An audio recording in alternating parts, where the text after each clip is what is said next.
우리가 사는 이 세상에는 많은 나라들이 있습니다. 어떤 몇 개의 나라들이 있는지 궁금해서 제가 검색을 해보았는데요. 대략 200개 정도 나라가 있다는 것을 확인했습니다. 세상에는 이렇게 많은 나라가 있는데요. 나라마다 통치하는 방법도 참 다양합니다. 여러분들 잘 아시는 것처럼 자유민주주의도 있고요, 자유주의도 있고 공산주의, 사회주의 등 이러한 것들 말고도 여러 가지 통치 체제가 있다는 것을 우리는 알고 있습니다. 요점은 무엇이냐면 나라마다 통치자가 있고 통치하는 방법이 다 있다는 것입니다. 세상에는 이렇게 많은 나라가 있지만 우리가 영적으로 볼 때는 딱 두 나라밖에 없습니다. 여러분들 다 잘 아시는 것처럼 하나는 하나님의 나라요, 또 다른 하나는 사탄의 나라입니다.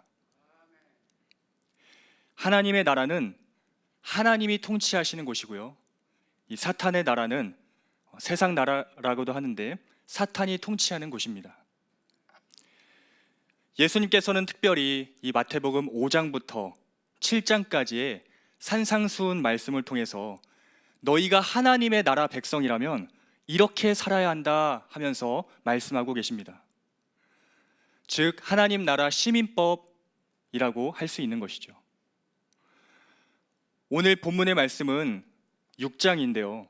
그 중에서도 재물관에 대한 말씀을 해주시고 있습니다.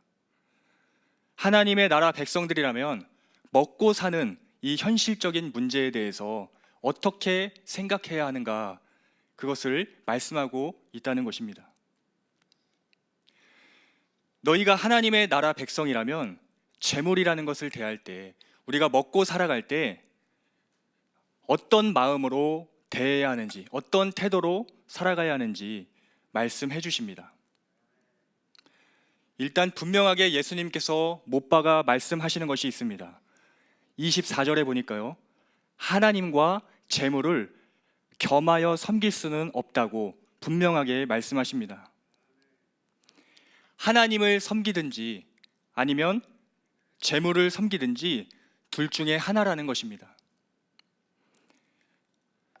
이것을 중요하게 생각하면 저것을 가볍게 여기게 되고요, 저것을 중요하게 생각하면 이것을 가볍게 여기게 됩니다.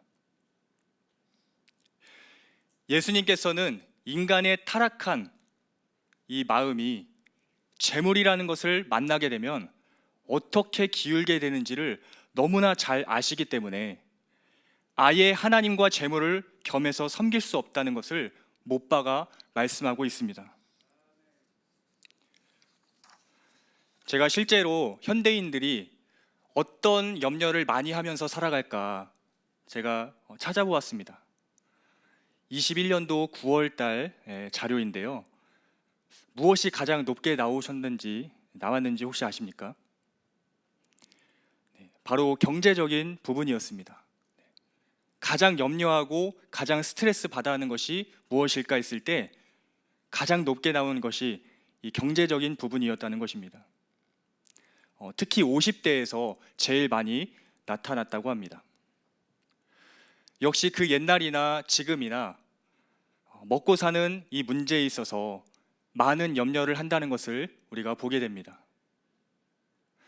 물론 시대적으로 봤을 때 그 당시의 사람들은 로마의 지배 아래에 있어서 더 궁핍했을지도 모르겠습니다만, 아이러니한 것은 오늘날 사람들은 예전보다 풍요롭게 살면서도 불구하고 재물에 대한 염려는 예전과 비슷하거나 아니면 더 하다는 것을 보게 된다는 것입니다. 인간의 이 타락한 본성은 사탄의 통치를 받기 때문에 재물을 하나님보다 더 사랑하게 만들며 계속해서 염려하게 만드는 것입니다. 가져도 만족하지 못하게 하고요, 더 갖고 싶게 하고 더 염려하게 하는 것이 이 세상 나라의 통치 방식이라는 것입니다. 그렇다면 하나님 나라 백성들은 이 재물에 대해 어떻게 태도를 가져야 할까요? 예수님께서는 분명하게 오늘 말씀을 통해서 말씀하고 계십니다. 31절의 말씀 제가 다시 한번 읽어보겠습니다. 그러므로 염려하여 이르기를 무엇을 먹을까, 무엇을 마실까, 무엇을 입을까 하지 말라. 예수님은 재물에 대해서 염려하지 말라고, 염려 자체를 하지 말라고 말씀하십니다. 왜 그러실까요? 32절 또 읽어보겠습니다. 이는 다 이방인들이 구하는 것이라 너희 하늘 아버지께서 이 모든 것이 너희에게 있어야 할 줄을 아시느니라. 먹고 사는 것에 있어서는 세상 사람들이 염려하며 구하는 것이라고 말씀하시면서 너희의 필요는 내가 이미 다 알고 있다고 주님께서 말씀하고 있습니다. 조금 과장해서 말하면 재물에 대한 부분은 신경을 끄고 살라는 것입니다. 이미 주님께서 내가 필요한 것들을 다 알고 계신다는데 그것을 위해서 우리가 죽기 살기로 집착하면서 그렇게 매달릴 필요가 있을까요? 사실 예수님이 하나님 나라 백성들에게 정말로 하시고 싶은 말씀은 이 염려하지 말라는 거, 이것에 있지 않습니다. 33절의 말씀 제가 다시 읽어보겠습니다. 그런즉 너희는 먼저 그의 나라와 그의 의를 구하라. 그리하면 이 모든 것을 너희에게 더하시리라. 아멘. 예수님께서 정말로 하시고 싶은 말씀은 네가 정말 하나님의 나라 백성이라면 그의 나라와 의를 구하면서 살아가라는 것입니다. 즉 하나님의 영광을 위하여 전진하라는 것입니다. 이것은 마치 내가 염려하는 것을 해결해 주신다고 하니까 먼저 그의 나라와 의를 구해야겠다라고 생각하는 것과는 전혀 다른 것입니다. 먼저 그의 나라와 의를 구하는 삶이 하나님 나라 백성으로서 마땅하게 해야 하는 시민법입니다. 그렇게 하나님의 영광을 위해서 살아가면 이 먹고 사는 문제에 대한 것은 그냥 덤으로 채워주신다고 말씀하고 있습니다. 애초에 예수님의 관점은 우리가 염려하는 그 먹고 사는 문제에 있지 않으셨고요. 먼저 그의 나라와 의를 구하는 것에 있었던 것입니다. 우리의 관점은 어떻게 하면 좀 더 풍요롭게 살 수 있을까일 수 있겠지만 우리 예수님의 관점은 하나님의 나라 확장 건설에 있다는 것입니다. 우리가 먼저 주력해야 할 것이 있는데 다른 어떤 것들이, 다른 어떤 염려가 발목을 잡고 있으니까 예수님께서 여러 가지 비유들을 통해서 이렇게 설명하고 말씀하고 계신 것이 아니겠습니까? 예수님께서 보실 때에 하나님의 나라 백성들인데도 불구하고 자꾸만 세상 나라의 그 통치 방식을 받으려고 하니까 그런 모습을 보시면서 안타까운 마음으로 말씀을 하고 계시는 겁니다. 우리가 먼저 하나님의 영광을 위해서 달려나갈 때 하나님께서는 우리의 모든 필요를 다 하시고 채우시는 하나님이십니다. 우리가 먼저 하나님의 영광을 위해서 사는 것이 우선이고요. 재물에 관하여는 저를 한 번만 따라해 주시기 바랍니다. 재물을 따라가는 삶이 아니라 재물이 따라오는 삶을 살자. 내가 하나님의 영광을 위해서 살면 하나님이 나의 먹고 사는 문제를 다 책임져 주십니다. 저는 이것이 가장 멋있는 인생이라고 생각합니다. 나는 주님께서 맡기신 일들을 열심히 주님과 함께 감당하며 나아가고 하나님께서는 내 인생을 채워주시고 인도해 가시는 그 삶이 가장 행복하고 가장 복된 인생이라고 믿습니다. 얼마 전에 또 담임 목사님께서 수요 예배 때 말씀하셨지만 솔로몬이라는 또 왕이 있습니다. 먼저 그의 나라와 의를 구하며 나아갔던 대표적인 인물 중에 한 사람입니다. 솔로몬은 자기를 위해서 장수하기를 구하지도 않았고요, 부를 구하지도 않았고요, 자기 원수의 생명을 멸하기를 구하지도 않았습니다. 하나님께서 맡기신 그 왕의 자리에서 재판하는 일들을 잘 감당할 수 있도록 하나님께 지혜를 구했습니다. 하나님이 이 모습을 보시며 얼마나 솔로몬을 기뻐하셨을까요? 다른 사람들이라면은 장수를 구할 수도 있고 부를 구할 수도 있고 자기 원수의 생명을 멸하기를 구할 수도 있는데 솔로몬은 그것이 아니라 하나님께서 맡기신 그 일들을 잘 감당할 수 있도록 지혜를 구했다는 겁니다. 그랬더니 하나님께서 솔로몬에게 구하지 않았던 이 부귀와 영광까지도 덤으로 주셨습니다.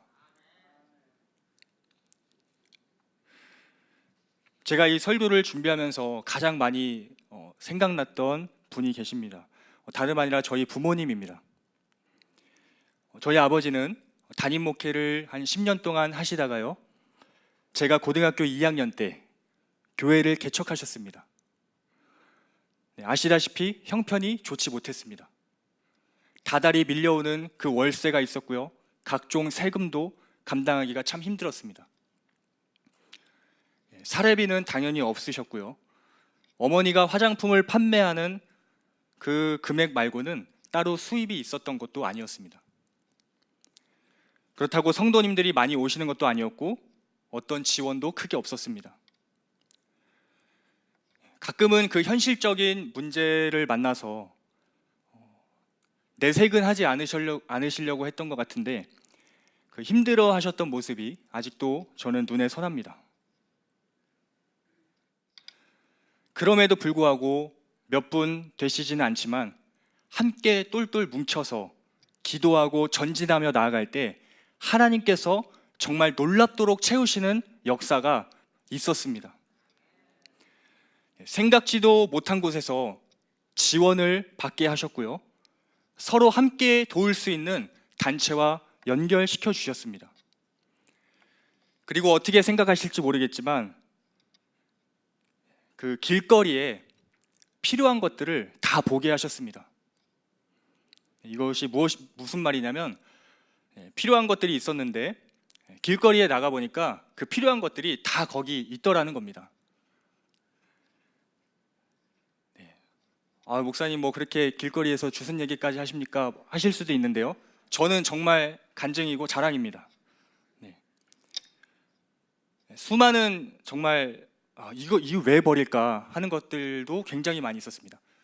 굉장히 많이 있는데 그런 것들을 이제 뭐 벼룩시장에 가서 팔기도 하고요, 바자회 때 팔기도 하고 또 인터넷에 올려서 팔기도 하고 그러면서 정말 많은 수입도 있었습니다.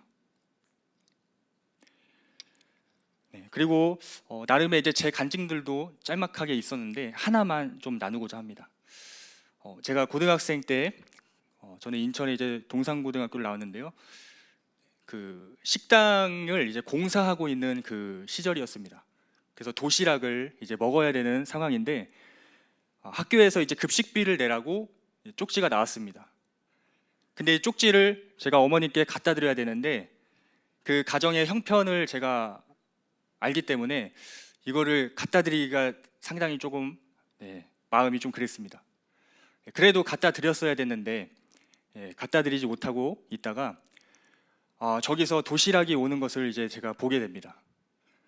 그때 이제 생각이 들기를 내 도시락은 없겠구나 생각을 했습니다. 왜냐하면 급식비를 못 냈기 때문에 그렇죠. 역시나 이제 급식비를 내지 못해서 그랬는지 제 도시락은 없었습니다. 마음이 아픈 거예요. 진짜 개척하시면서 그렇게 힘들게 나아가는데 이 먹고 사는 문제는 하나님께서 좀 책임을 져주셔야 되는 게 아닐까라는 그런 마음이 있었습니다. 그때 이제 제 기억으로 이 말씀을 붙잡고 제가 기도를 했습니다. 하나님, 그래도 하나님의 영광을 위해서 달려가는데 이런 어떤 부분에 있어서는 좀 채워주셔야 되는 것이 아닙니까? 하면서 제가 기도를 했는데요, 그때 갑자기 영양사 아주머니가 등장하셨습니다. 그리고 저한테 물어보시는 거예요. 혹시 김신일 학생 맞으십니까? 그래서 네, 맞습니다. 나와서 밥 먹으세요 하는 겁니다. 저는 이게 웬일인가 싶어가지고 일단은 밥을 맛있게 먹고요, 나중에 알아보니까 저희 담임 선생님께서 반에서 이제 힘든 사람 한 명을 추천하는 그 제도가 있었는데 저를 추천해 주셨던 겁니다. 그래서 맛있게 먹고 이제 어머니한테 말씀을 드리니까 다음부터 급식비 빨리 그 통지서 가져오라고 그렇게 말씀을 하셨습니다. 이거 말고도 많이 있는데요. 이 방법 저 방법으로 정말 기가 막히게 하나님께서 그 시절들을 인도해 가셨습니다. 물론 하나님의 영광을 위해 맡겨진 일들을 감당하며 나아갈 때 염려를 채우시는 방식이 꼭 물질에만 있는 것은 당연히 아니었습니다. 오히려 물질보다도 세상이 줄 수 없는 그 마음의 평안이 그 가정과 교회에 분명하게 임했습니다. 지금도 여전히 저희 부모님은 경제적으로 어렵고 힘들지만 주님이 주시는 그 영과 육의 양식을 따라 사역을 지금 이제 올해로 15년째 잘 감당하고 계십니다. 어찌됐든 저는 이 고등학교 시절에 하나님의 영광을 위해서 전진하면 결국 하나님께서 그 필요한 것들을 다 채우시는구나, 그것을 두 눈으로 보고 경험하면서 먹고 사는 문제에 대해서는 지금까지도 크게 걱정해 본 적은 없습니다. 하나님의 나라 백성들의 생각 구조는 염려에 집중되어 있지 않고 하나님의 나라에 집중되어 있습니다. 제가 이런 얘기들을 드리는 이유가 무엇일까요? 우리는 하나님의 나라 백성으로서 먼저 하나님의 그 영광을 위해서 살아가야 한다는 것입니다. 염려에 빠지게 되면 앞으로 힘차게 전진해 나갈 수가 없습니다. 여러분께서 정말로 내가 하나님의 백성이라면 그 하나님의 통치하시는 법을 신뢰하시길 바랍니다. 왜냐하면 하나님의 나라를 소유하고 계시기 때문에 그렇습니다. 서론에 말씀드렸지만 나라마다 다 통치하는 방법이 있습니다. 우리가 하나님을 왕으로 생각하고 모신다면, 그리고 내가 그분의 백성이라면 그분의 말씀을 법으로 생각하며 신뢰해야 할 줄 믿습니다. 비록 우리가 현실에서 살아가고 있지만 하나님의 나라를 소유한 하나님의 백성들이기 때문에 사탄의 권세가, 그 세상의 권세가 감히 우리를 침범할 수 없는 것입니다. 문제는 우리가 믿음이 약해서 문제입니다. 우리가 믿음을 위해서 간구하며 믿음으로 전진한다면 하나님은 그 통치의 약속의 법대로 우리를 그냥 버려두시지 않습니다. 사탄의 정권은 예수 그리스도를 모신 하나님의 나라를 소유한 백성들에게는 먹히지가 않습니다. 하나님의 나라의 통치권을 쥐고 계신 분은 당연히 하나님이시기 때문에 그렇습니다. 제 말씀을 좀 정리하고자 합니다. 먹고 사는 문제와 재물들 때문에 염려하고 계십니까? 염려하지 않기를 위해 기도하시기보다도 먼저 내가 하나님의 영광을 위해 살기를 기도하시길 바랍니다. 육신을 위해 염려할 것인가, 아니면 하나님을 절대적으로 신뢰하면서 먼저 그의 나라와 의를 구할 것인가, 이 문제에 관해서 우리가 정말 하나님의 나라 백성들이라면 하나님의 영광을 위해 나아가야 할 줄 믿습니다. 세상에 섞여서 이것도 하고 저것도 하고는 없습니다. 예수님께서 못 박아 말씀하신 것처럼 하나님과 재물을 겸해서 섬길 수가 없고 둘 중에 이거 아니면 저거밖에 없다는 것입니다. 우리가 하나님의 나라 백성이면서 하나님의 나라 법을 신뢰하기보다도 아직도 세상의 법에 흔들리고 있는 것은 아닌지 오늘 말씀을 통해서 우리의 모습을 좀 돌아보길 원합니다. 먹고 사는 것에 대해 지나치게 염려하고 있다면 나의 믿음이 연약해졌다는 것을 솔직하게 인정하고 하나님 앞에 나아가 세상을 따라 사는 삶이 아니라 먼저 하나님을 따라 나아가는 삶을 살 수 있도록 인도해 달라고 우리가 기도하기 원합니다. 중요한 것은 염려하지 않는 정도를 넘어서서 이제는 내 인생이 하나님의 나라와 의를 위하여, 그 의를 구하는 삶으로 하나님의 영광만을 위해 전진해 나아가는 모습이 되기를 간절히 소망합니다. 그렇게 우리가 말씀을 신뢰하며 나아갈 때 우리의 모든 필요를 아시는 하나님께서 놀랍도록 채우실 줄 믿습니다. 결단하지 않으면 변화는 일어나지 않습니다. 나의 모든 염려는 주님께서 주님의 영광을 위해 살아갈 때 채우신다는 것을 믿고 전진하는 인생이 되시기를 간절히 소망합니다. 이것이 저는 그래서 우리 주황의 그 모든 성도님들이 이런 어떤 자신감으로 살아가셨으면 좋겠습니다. 무엇이냐면 나를 봐라, 이것이 하나님 나라 백성들이 사는 방식이다 하면서 전진하실 수 있는 여러분이 다 되시기를 간절히 축복합니다. 그래서 우리가 주님 다시 오실 때까지 이 영적인 싸움을 계속해서 잘 이루어 나가길 소망합니다. 계속해서 이 세상 나라의 권세 잡은, 공중의 권세 잡은 이 마귀 사탄은 여러분들의 그 믿음을 자꾸만 약하게 만들 것입니다. 하지만 그럴 때마다 우리가 약속의 이 하나님의 말씀을 보면서 신뢰하면서 나의 믿음 없음을 솔직하게 고백하면서 주님 앞에 믿음을 달라고 기도하며 나갈 때 주님께서 정말 기가 막힌 그런 어떤 방법으로 여러분의 삶을 인도하시고 채우실 줄 믿습니다.